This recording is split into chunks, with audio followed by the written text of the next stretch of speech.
Hello, I'm Ian Watson and this is Lorna, and today I'm going to show you how I would examine the ankle and the foot.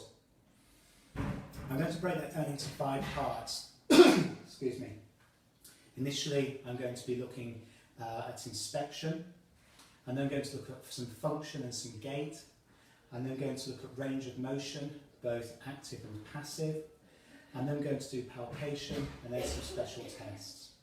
But before I start with the patient, what I would want to start off with initially is looking at her shoe.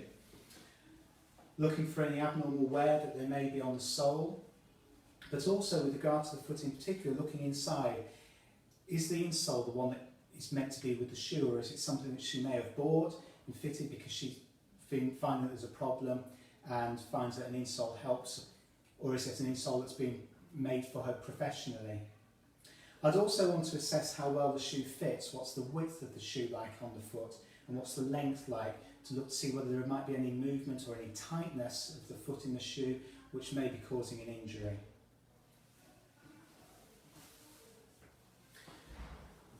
Moving on now properly to inspection of the patient, what I would do is break this down into several parts. I'm going to examine Lorna initially stood up, and then going to, while she is stood up, do some functional and gait investigation, and then going to lie her down and then look at her, carry on the inspection that way before moving on. So thinking of looking at her stood up, first of all, I'm going to want to look anteriorly. I'm going to want to look at her hip alignment. I'm going to want to ensure that her knees are aligned, and then I'm going to want to look at her feet. And looking from the front, I'm looking at the skin, I'm looking for any swelling, I'm looking for any obvious breaks in the skin. Looking medially, I'll be looking to assess what her arches look like, is there any overpronation. I'm going to look laterally, again ensuring there's no swelling or anything that would raise any suspicion for a problem laterally, for example, fifth metatarsal. I'm going to ask her just to turn around. And here what I'm doing is looking at her calves, assessing symmetry of the calves, and also symmetry of her Achilles tendon, making sure that there's no thickening, one doesn't look any larger than the other. Okay, thank you. As I said, while she stood up, I'm going to look at some function and some gait examination now.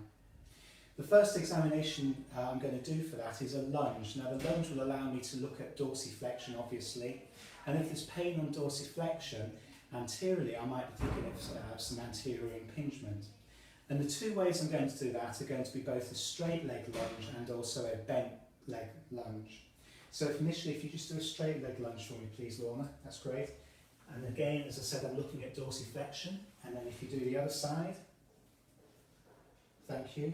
And then if you do the same but bend your knee this time, so that's your backwards knee and lunge down, that gives more dorsiflexion. And then the other way, that's great, thank you very much. Now what I'm going to ask Lorna to do is to stand on one leg. So if you just stand on one leg, and then if you do a single leg squat for me, and then come back up, and if you do the same on the other leg, and down, and up, that's great, thank you. That allows me to assess a couple of things. It allows me to assess core, but particularly with the ankles, it allows me to assess proprioception, because one of the things that we can see with ankle ligament injuries in particular is that proprioception can be affected, and therefore balancing on one leg is going to be more difficult. And I'm going to ask Lorna to do a hop on both legs, so if you hop on both feet, and then the other foot, thank you, and then if you hop both feet together, that's great, thank you. And again, I'm ensuring that there's no pain in her feet and that she's able to hop okay doing that. I'm now going to ask Lorna just to walk for me. So if you just walk to the other side of the room for me, thank you. And if you walk back, and if we do that a couple of times, what I'm looking at there is just how the biomechanics of her foot are working, how her heel is landing, can she walk pain-free, is anything impeding normal walking. And what I would do if we had a bigger room, or if I had a concern about running, would be to take her either outside into a corridor or outside with the trainers on and ask her to run and just show me exactly what might be hurting when she's doing a particular exercise. Finally, what I'm going to ask Lorna to do is a calf raise, a heel raise. So if I just ask you to turn around, and what I'd like to do is just to go up on tiptoes for me. Hold it, and then come back down. That's great, thank you. Now what I'm looking for there is making sure that she's got no pain on her Achilles when her calf muscles contract. If I could ask you just to jump up on the couch now, thank you. And if you lie yourself down. I'm going to carry on the inspection now, inspecting her feet. Now, I've already looked with her stood up, but I will just do that again. I can look, I'm close here, I can look at her nails. I can see that she has a couple of very small bunions on either side. Make sure there's no nail trauma. But lying her down also allows me just to have a look underneath the soles of her feet, just to make sure that I can't see any calluses, any blistering, or any evidence of any foreign bodies. And I'm going to ask you just to roll over on your front, but with your feet just hanging a little over the edge, if that's all right, please. And just come a bit further down, thank you. So I want your feet to hang, that's great, thank you. Now again, if you just relax. What I'm looking for here are her calves, her Achilles as when she was stood up. But if I was suspicious of an Achilles rupture, what I might find is that one foot will hang more than the other and won't be held in as much plantarflexion because of the ruptured Achilles. That's great, thank you. Could you just turn over for me now, please?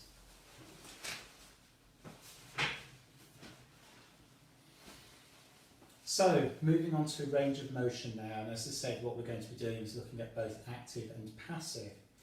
For range of motion, we've got dorsiflexion, we've got plantarflexion, we've got inversion, and we've got eversion of the foot, as well as movement of the toes. So if we do both feet together, if you could pull both feet up for me as far as they will go, that's great, thank you. And if you can push both feet down as far as you can go. And I'm looking at it, just making sure that there's no discomfort. And if you just come back to neutral, that's great, thank you. And if you turn your feet inwards, and then if you turn your feet outwards, that's good, thank you. Can you pull your big toes up? That's great, and push them down, that's great, thank you. And if you pull your toes up, the other toes up, hold them there and then push down, that's great, thank you. And I'm just going to take over those movements now, okay, so you let me know if anything hurts. So I'm going to initially dorsiflex, and then dorsiflex the other foot, plantarflex, and then plantarflex. To assess the talar joint, what I'm going to do is very gently just wiggle her foot, inversion and eversion, making sure that there's no pain there, and likewise the other way on the other foot. That's good, thank you. I'm then going to move her toe up, and big toe down, and then a big toe up and toe down, and likewise do the same with her other toes.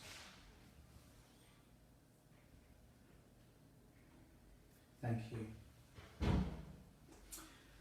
Moving on to palpation now, and similar to when I did inspection, I'm going to try and hopefully move through that systematically, going anterior, medial, lateral, posterior for the ankle, and then break the foot down into a hind foot, a midfoot and a forefoot. So looking and feeling anteriorly initially, what I'm going to want to do is just assess the temperature of the skin, and that seems to be the same on both sides. From an anterior aspect, what I want to do is just to feel both dorsalis pedis pulses.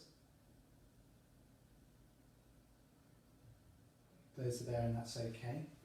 And then what I'm going to ask you to do is, can you pull your foot up for me and hold it up? And what I'm able to see there is tibialis anterior tendon coming down here, and I can palpate that, make sure that that's not tender. And then the other foot. And what I'm also feeling for there is for any crepitus that may occur in the tendon that we might see in the tendinopathy. That's great, thank you. If I just actually just pull your big toe up and hold that up there, what I can then also do is palpate your extensus hallucis longus tendon, and then do the same on the other side. Again, if she has some tendinopathy in that tendon, that may be painful. And likewise then, if you pull your toes up, I can palpate along the extensor digitorum tendons, and then the other side.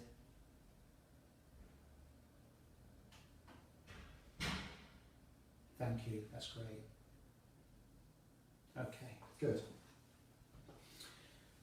Medially now, what I'm going to want to do is to, initially again thinking of the vascular supply there, is to feel her posterior tibial artery on both sides.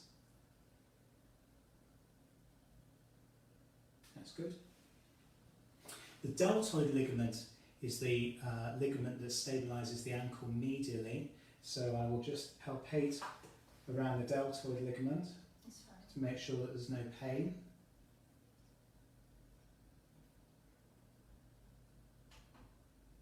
Thank you. And the muscle that we also have that comes around the medial malleolus is going to be tibialis posterior, and tibialis posterior I can elicit by asking the just to push a foot down and to turn it inwards. And what I can do then is just palpate that tendon. The action of tibialis posterior being to plantar flex and also invert the foot. And if we just do the same on the other side, thank you.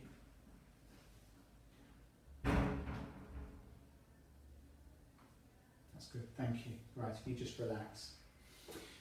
Something that particularly can occur in ballerinas is pain due to an os trigonum, and that's a bony growth at the back of the calcaneum, and what often ballerinas will find is when they're up on tiptoe, that will cause pain posteriorly. So in order to do that, what I'm going to ask them to do is to push a foot down and just palpate around there, make sure that that's not tender, and again on the other side to make sure that that's not tender there. Now sometimes tenderness there can also be tendinopathy within the flexor tendons for the big toe, flexor hallucis. So to just check that it's not that, what I'm going to do is, can you just push your big toe down against me? Thank you, and again, thank you.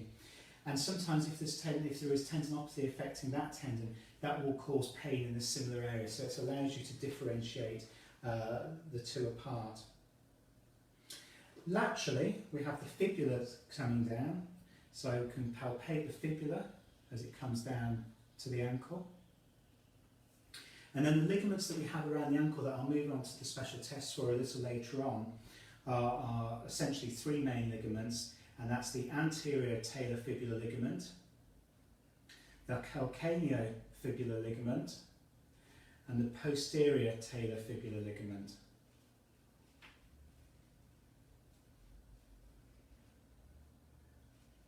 So again, just making sure that there's no tenderness there. Okay. We also have the peroneal tendons laterally, and what I'm going to ask you to do now, Lorna, is if you just relax your foot, but I want you just to turn your foot outwards. So going that way for me. That's great, thank you. And what I can see there, actually I should do it on this one because I heard the camera, if you just do the same here, is the peroneal tendons where they come around the back of the lateral malleolus, and I'm able to palpate those.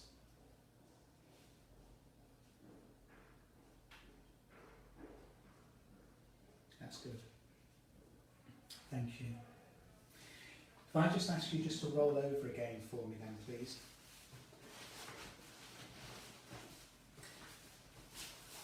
I'll palpate down the calf, both gastrocnemius and soleus more centrally, to make sure that that's not tender. And then palpate along the Achilles tendon, feeling particularly the mid portion and also the insertion. And around the insertion as well, you can also get retrocalcaneal bursitis, so just feeling in that area between the Achilles and the calcaneum, and making sure that that's not tender. Whilst palpating down the Achilles, I may be feeling for a step if I'm suspicious of a rupture of the Achilles tendon. And though this is a special test because I've got some of my friends to say rolling over and back, rolling repeatedly over, what I'm just going to show now is Simmons' test, which is where I squeeze the calf and I'm looking for plantar flexion. And with an Achilles rupture, I would be unlikely to see plantar flexion and would raise my suspicion of that. Okay, that's great, thank you. I'll just get you to roll back over. I'll move on to special tests of the ankle shortly. I'm now going to inspect a foot, and as I said, what we can do is break this down into the rear foot, the midfoot and the forefoot. So the rear foot essentially is the talus and the calcaneum. And palpating here, what I'll be feeling for laterally on the calcaneum is if I'm worried about any fat pad bruising.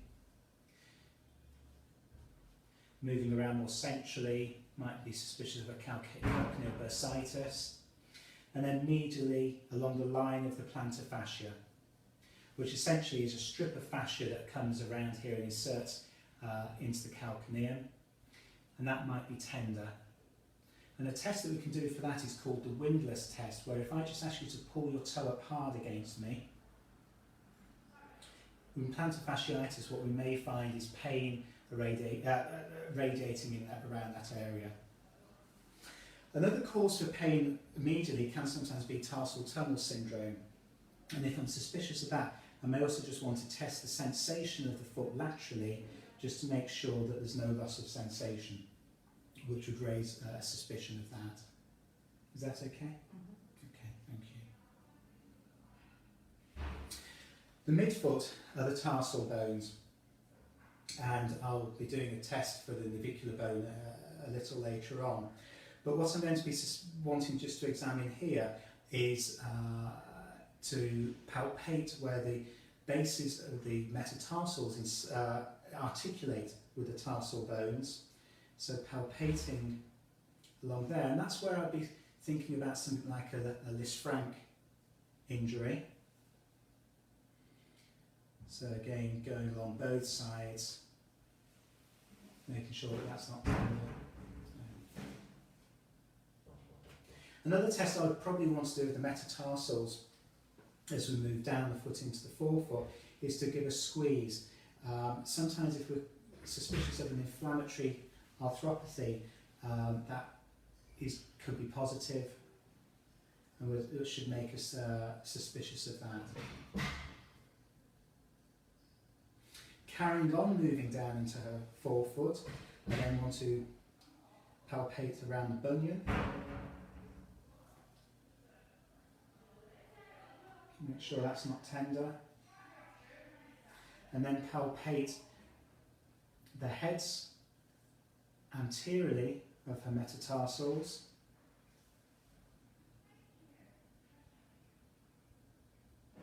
That's good. But also posteriorly as well. Sometimes if there's metatarsalgia, this will be quite tender. And also, whilst we're exploring the rays, the Morton's neuroma in between the metatarsals will also be very, very tender as well. Thank you. Around the ball of the foot, tenderness there would make me wonder about sesamoiditis, an inflammation of the two sesamoid bones that we have in that area. That's good, thank you. I'm now going to move on to 5 special tests. They're going to be the anterior draw test for the lateral ligaments, Krieger's test, which is for the deltoid ligament, a squeeze test for syndesmosis sprain.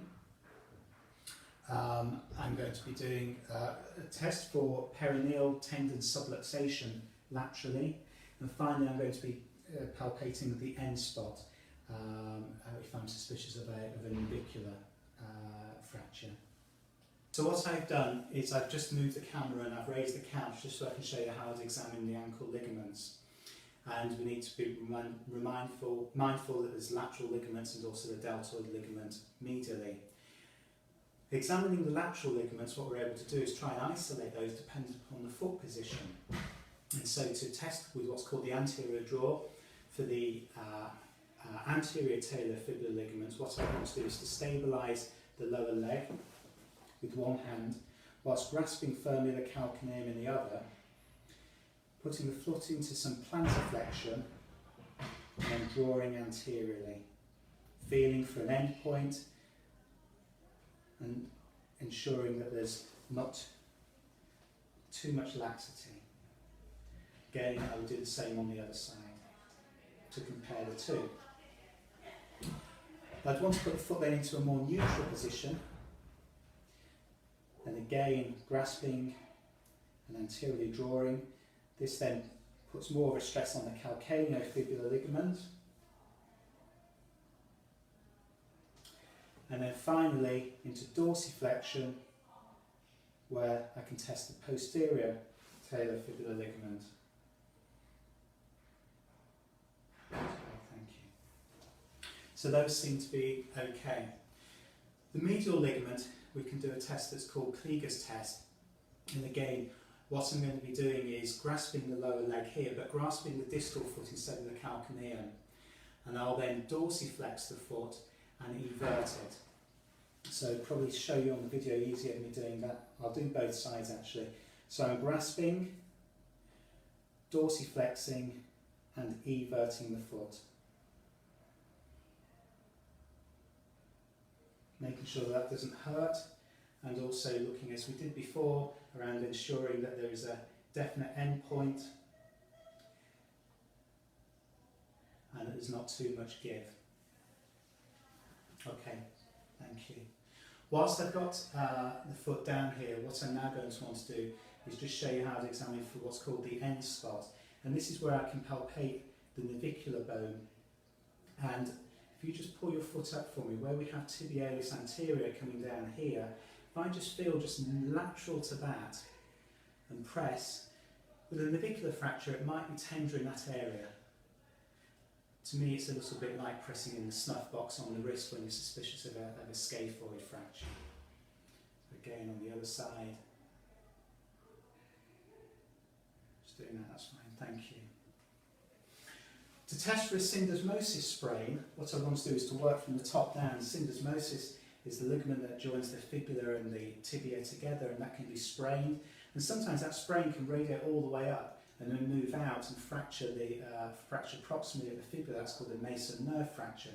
So what I'd want to do is to start the squeeze test from the top and work down. So essentially, I'm squeezing together the fibula and the tibia.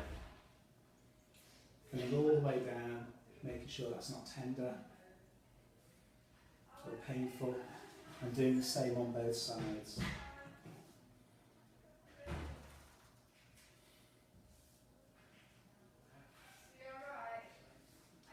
Thank you. Good, that's fine. Now finally what I want to do is just examine to ensure that there's no perineal subluxation. So in order to do this, I'm going to ask Lorna just to lie down again for me. And I'll just lower the couch.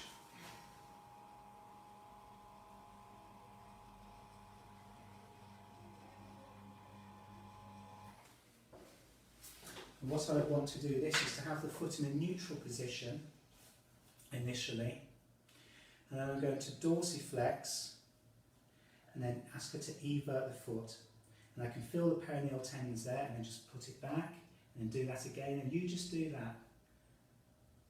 And then what I'm feeling for there is making sure that the tendon remains behind the lateral malleolus. And if we could just do the same on the other side. So you're pulling your foot up and out, that's good. Thank you, brilliant. And that concludes my examination of the ankle and the foot. Thank you.